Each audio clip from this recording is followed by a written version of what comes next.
નમસ્કાર ગુજરાત। આજના મુખ્ય સમાચારની અંદર રાજ્ય સરકારની કેબિનેટ મીટિંગ, જેમાં ખેડૂતોને 25,000 રૂપિયાની સહાય, ટ્રેક્ટર ખરીદવા માટે 60,000 રૂપિયા ખાતામાં, ગરીબોને 3 મોટી ભેટ, દીકરીઓના અભ્યાસ માટે 75,000 રૂપિયાની સહાય। તો રાહુલ ગાંધીએ કહ્યું કે 100% ગેરંટી દેવું માફ થશે, પાક વીમો 60 દિવસમાં જમા થશે। શાળાઓ શરૂ થતાં પહેલાં સ્કૂલ વાહનોના ભાડામાં થયો છે વધારો, ખેડૂતોને ટેકાના ભાવ જાહેરાત કરવામાં આવી છે। આધાર કાર્ડ ઉપર 50,000 રૂપિયાની લોન, હવે ઘરે ઘરે લાગશે સોલાર પેનલ, સાથે મફત વીજળી મળશે। રાશન કાર્ડ, આયુષ્માન કાર્ડમાં ખુશ ખબર, સાથે આજનો ખેડૂત મોંઘવારીમાં ફસાયો છે, સોના ચાંદીના ભાવમાં થયો છે ભારે વધારો, અને આજના સૌથી મોટા ખેડૂત સમાચાર। મિત્રો, દરેક સમાચાર, દરેક માહિતી જણાવું એ પહેલાં ગુજરાતના જે પણ મિત્રો ચેનલ પર જો નવા આવ્યા છે એ મિત્રો ખાસ કરીને વિડીયોને એક લાઇક કરીને ચેનલને સબસ્ક્રાઈબ કરવાનું ભૂલતા નહીં, સાથે આજનો આ વિડીયો છે તેને અંત સુધી જોતા રહેજો। મિત્રો, તેના તાજા સમાચારની અંદર વાત કરીએ તો આજે રાજ્ય સરકારની કેબિનેટ મીટિંગ। 57 દિવસ બાદ ગાંધીનગરમાં રાજ્ય સરકારની કેબિનેટ બેઠક મળવાની છે। લોકસભા ચૂંટણી અને તેમની આચારસંહિતા પૂરી થયા બાદ આજે પહેલી કેબિનેટ બેઠક થશે, જેમાં નરેન્દ્ર મોદીના સતત ત્રીજી વખત વડાપ્રધાન બનતા આભાર પ્રસ્તાવ રજૂ થશે। આ સાથે પ્રી મોન્સૂન કામગીરી, શાળા પ્રવેશ ઉત્સવ, યોગ દિવસની ઉજવણી અંગે ચર્ચા થશે। આ સિવાય કમોસમી વરસાદના કારણે ખેડૂતોને થયેલા નુકસાનની સહાય મુદ્દે ચર્ચા થઈ શકે છે। મિત્રો, રાજ્યમાં ચોમાસાના શ્રી ગણેશ થયા છે। મિત્રો, ગુજરાતમાં મેઘરાજાનું વિધિવત રીતે પ્રારંભ થઈ ગયો છે। હવામાન વિભાગ દ્વારા વરસાદની આગાહી કરતાં જણાવ્યું છે કે દક્ષિણ ગુજરાતમાં નવસારી, ડાંગ અને વલસાડમાં આજે વરસાદનું આગમન થશે। દક્ષિણ પશ્ચિમ ચોમાસું દક્ષિણ ગુજરાતમાં પ્રવેશ્યું છે। હવામાન નિષ્ણાત પરેશ ગોસ્વામીએ કહ્યું છે કે સમય કરતાં 4 દિવસ વહેલા ગુજરાતમાં ચોમાસું બેસી ગયું છે। આજે સમગ્ર ગુજરાતમાં વરસાદની આગાહી કરવામાં આવી ગઈ છે। શાળાઓ શરૂ થતાં પહેલાં સ્કૂલ વાહનોના ભાડામાં કરાયો છે આટલો વધારો। ઉનાળુ વેકેશન પૂરું થવા આવ્યું છે અને 13 જૂનથી શાળાઓ શરૂ થઈ રહી છે। આ પહેલાં વાલીઓની કમર તોડી નાખે તેવા સમાચાર સામે આવ્યા છે। જણાવી દઈએ કે સ્કૂલ શરૂ થતાં જ સ્કૂલ વેન અને રિક્ષામાં 20% જેટલો ભાડામાં વધારો કરવામાં આવ્યો છે।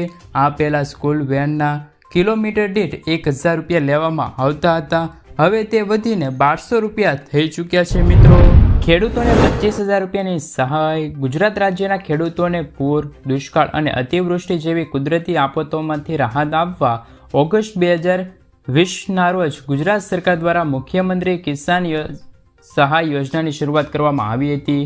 ગુજરાત કિસાન સહાય યોજના અંતર્ગત રાજ્ય સરકાર દ્વારા ખેડૂતોને મહત્તમ 4 હેક્ટર માટે કૃષિ પેદાશોના નુકસાનના 33%થી 60% સુધી નુકસાનનું વળતર અપાશે। કુદરતી આફતોના કારણે થતા નુકસાનના કિસ્સામાં ખેડૂતોને 20,000 રૂપિયા વળતર આપવામાં આવશે, અને 60% કરતાં વધારે નુકસાન થયું હશે તો વધુમાં વધુ 4 હેક્ટર દીઠ 25,000 રૂપિયાની સહાય આપવામાં આવશે। મિત્રો, આગળના સમાચારની અંદર વાત કરીએ તો ટેકાના ભાવની ભલામણ, ખેડૂતોને થશે ફાયદો। ખેડૂતો માટે ટેકાના ભાવની ચર્ચા ફરી એકવાર શરૂ થઈ છે। રાજ્યમાં ભાવ પંચની બેઠક મળી છે, જેમાં રવિ સિઝન માટે ખેડૂતોને ટેકાના ભાવ કેટલા મળવા જોઈએ તેમની ભલામણ કેન્દ્ર સરકારને કરવામાં આવી છે।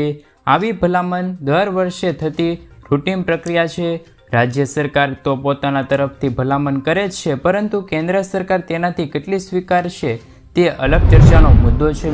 15 વર્ષ જૂના વાહનો થશે હવે ભંગાર, 15 વર્ષથી વધુ જૂના વાહનો અંગે મોટું નિવેદન। 15 વર્ષથી જૂના વાહનો પર પ્રતિબંધ નથી, નીતિન ગડકરીએ કહ્યું છે। આપને કોઈને કોઈ પાસે સાંભળ્યું હશે કે 15 વર્ષથી વધુ જૂના વાહનો પર પ્રતિબંધ છે। જોકે ટ્રાન્સપોર્ટ અને હાઈવે મિનિસ્ટર નીતિન ગડકરીએ લોકસભામાં આ વાતને નકારી કાઢતા કહ્યું હતું કે આ વાત સાચી નથી। 15 વર્ષથી વધુ જૂના વાહનો પર પ્રતિબંધ નથી, તે માત્ર દિલ્હી NCR પ્રદૂષણના કારણે સુપ્રીમ કોર્ટના 10 વર્ષ જૂના ડીઝલ અને 15 વર્ષ જૂના પેટ્રોલ વાહનો પર પ્રતિબંધ મૂકવામાં આવ્યા છે। સુકન્યા સમૃદ્ધિમાં 5 મોટા ફાયદાઓ। સરકાર સુકન્યા સમૃદ્ધિ યોજનાના 5 મોટા ફેરફાર કર્યા છે, જેમાં ખાતા પર વાર્ષિક વ્યાજ દરેક નાણાકીય વર્ષના અંતે જમા કરવામાં આવશે। 18 વર્ષની ઉંમર સુધી માત્ર માતા પિતા જ એકાઉન્ટ ઓપરેટ કરી શકશે। ખાતું પૂર્ણ સક્રિય કરવામાં ન આવે તો ખાતામાં જમા કરાયેલી રકમ તે પરિપક્વ થાય ત્યાં સુધી લાગુ દર વ્યાજ મળતું રહેશે. ત્રીજી પુત્રી છે તો તેમના જન્મ પર સુકન્યા સમૃદ્ધિ યોજનામાં ખાતું ખોલાવી શકાશે. આજનો ખેડૂત મોંઘવારીમાં ફસાયો છે. 2 વર્ષ પહેલાં મગફળીનું બિયારણ 1000થી 1200 રૂપિયામાં મળતું, જે આજે ડબલ થઈને 2200થી 4000 રૂપિયા સુધી પહોંચ્યું છે. તે જ રીતે 2 વર્ષ પહેલાં 1 હેક્ટર જમીન ખેડવાના રૂપિયા પ્રતિ કલાકે 800 રૂપિયા હતા, જે આજ વધીને 1200 રૂપિયાએ પહોંચ્યા છે. વધુમાં 2 વર્ષ પહેલાં એક દિવસમાં ખેત મજૂરીનું વેતન 150થી 200 રૂપિયા હતું, જે આજે 250થી 350 થયું છે. રાસાયણિક દવાના ખાતરમાં 2 વર્ષ પહેલાં અને આજની કિંમતોમાં ભાવમાં 30% વધારો થયો છે. આમ વધતી જતી મોંઘવારીના કારણે દિવસે ને દિવસે ખેડૂત દેવાદાર બનતો જાય છે. મિત્રો, 3000 રૂપિયાની સહાય પીએમ કિસાન યોજનાની સાથે કેન્દ્ર સરકાર દ્વારા પ્રધાનમંત્રી કિસાન માનધન યોજનાની પણ શરૂઆત કરવામાં આવી છે, જેમાં ખેડૂતોને વાર્ષિક સહાય આપવામાં આવે છે.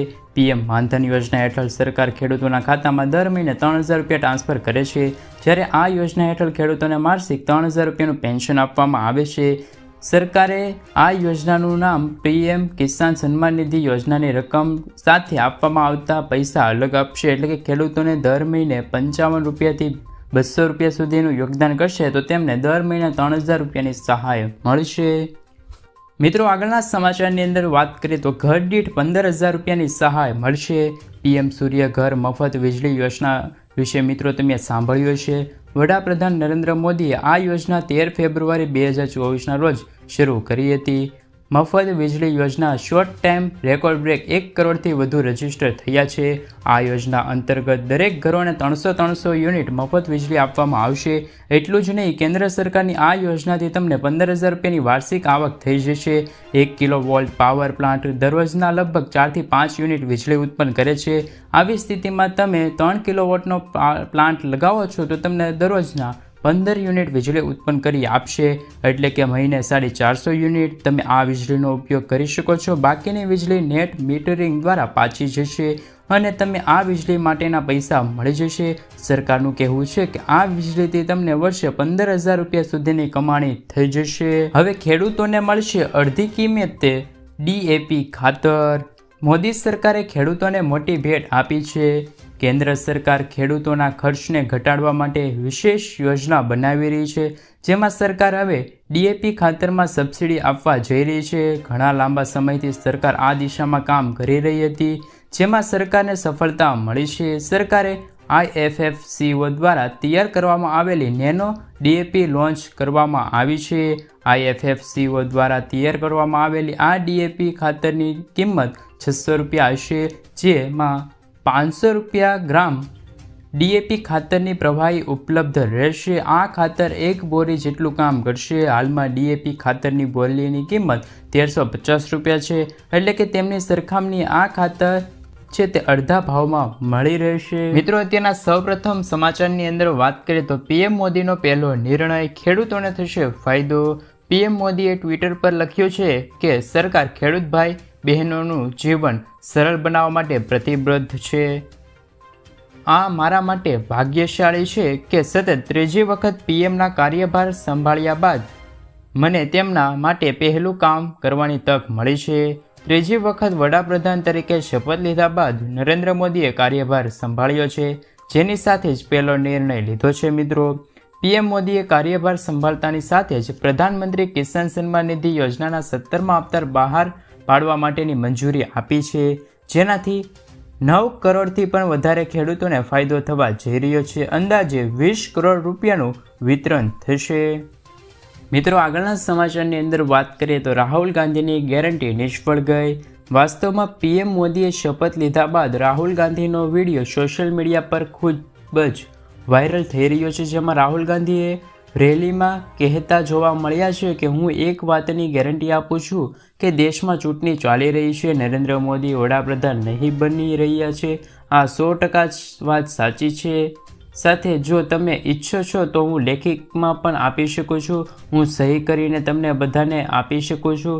BJP પ્રવક્તા શહેજાદ પુરાવાલાએ રાહુલ ગાંધીનો આ વિડીયો શેર કર્યો છે. આટલું જ નહીં, જ્યારે રાહુલ ગાંધી વારાણસીમાં અજય રાયના સમર્થનમાં રેલી કરવા આવ્યા હતા ત્યારે તેમણે કહ્યું હતું કે હું ખાતરી આપું છું કે નરેન્દ્ર મોદી દેશના વડાપ્રધાન નહીં બની રહ્યા. તેમણે કહ્યું હતું કે હું ખાતરી આપું છું કે 4 જૂન પછી નરેન્દ્ર મોદી દેશના વડાપ્રધાન નહીં રહે, પરંતુ આ રાહુલ ગાંધીની ગેરંટી છે તે નિષ્ફળ ગઈ છે. મિત્રો, એક જ દિવસમાં ખેડૂતો માટે 2 સારા સમાચાર આવ્યા છે. રવિ પાકના ટેકાના ભાવને લઈને ગાંધીનગરમાં કૃષિ મંત્રી રાઘવજી પટેલની અધ્યક્ષતામાં બેઠકનું આયોજન કરવામાં આવ્યું હતું.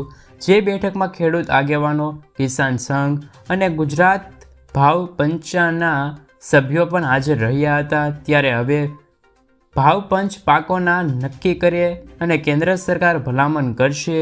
આપને જણાવી દઈએ કે રાજ્યમાં ભાવ પંચની ભલામણના આધારે ટેકાના ભાવ નક્કી કરાય છે.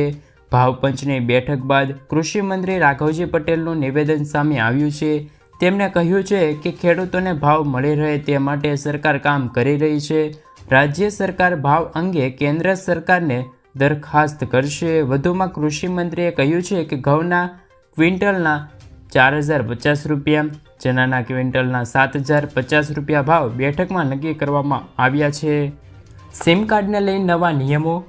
ટેલિકોમ રેગ્યુલેટર ઓથોરિટી ઓફ ઇન્ડિયાએ સિમ કાર્ડને લઈને નિયમો જાહેર કર્યા છે. જેમાં નવા સિમ કાર્ડ 1 જુલાઈથી લાગુ થશે. નવા નિયમો જેના પર સાયબર ફ્રોડ અને ઓનલાઈન છેતરપિંડી પર અંકુશ મૂકવામાં આવશે. Telecom regulator authority of India મુજબ જો ખોવાઈ જવા પર અથવા તો તૂટી જવાના કિસ્સામાં તમે સિમ કાર્ડ સ્વેપ કરવા માગો છો તો તમારા નંબર પોર્ટ થશે નહીં.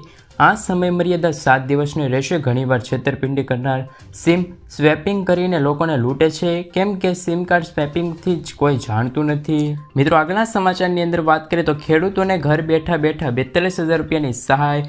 જે ખેડૂતોએ 2 યોજના જેમ કે પીએમ માનધન યોજના અને પીએમ કિસાન યોજનામાં રજીસ્ટર કરાવેલું છે તેવા તમામ ખેડૂતોના ખાતામાં 42,000 રૂપિયા જમા કરી દેવામાં આવશે.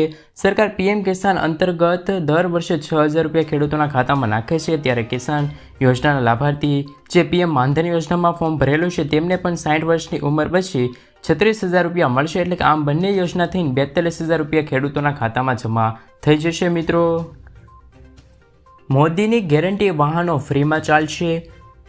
મોદીએ એક જાહેર સભામાં કહ્યું હતું કે તમને ફ્રીમાં 300 યુનિટ વીજળી અને સોલાર વીજળી વિશે સમજાવતા લોકોને કહ્યું કે હવે મેં પછીના પ્લાનમાં તૈયાર રાખ્યા છે કે હવે તમારા વાહનો